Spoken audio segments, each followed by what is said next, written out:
নোয়াখালীতে ইউনিয়ন পরিষদের এক প্রশাসনিক কর্মকর্তার বিরুদ্ধে বসতভিটা দখলের চেষ্টা, হামলা, মারধর, লুটপাট ও শ্লীলতাহানির অভিযোগ করে এবং নিরাপত্তার দাবিতে সংবাদ সম্মেলন করেছে ভুক্তভোগী পরিবারের সদস্যরা।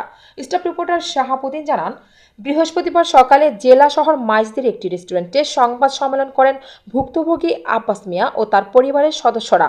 অভিযোগ করে বলেন, সদর উপজেলার পূর্ব এওয়াজবালিয়া গ্রামের আনম সেলিম পেশা ইউনিয়ন পরিষদ প্রশাসনিক কর্মকর্তা এবং বাংলাদেশ ইউনিয়ন পরিষদ প্রশাসনিক কর্মকর্তা সমিতি নোয়াখালী জেলা শাখার সভাপতি।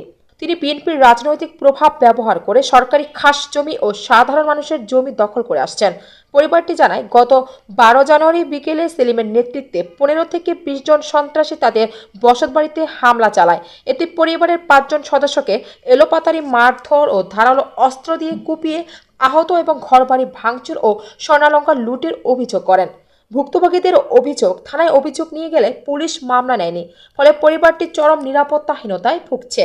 ভুক্তভোগী পরিবার দ্রুত নিরাপত্তা ও ন্যায় বিচার চেয়ে প্রশাসনের হস্তক্ষেপ কামনা করছে।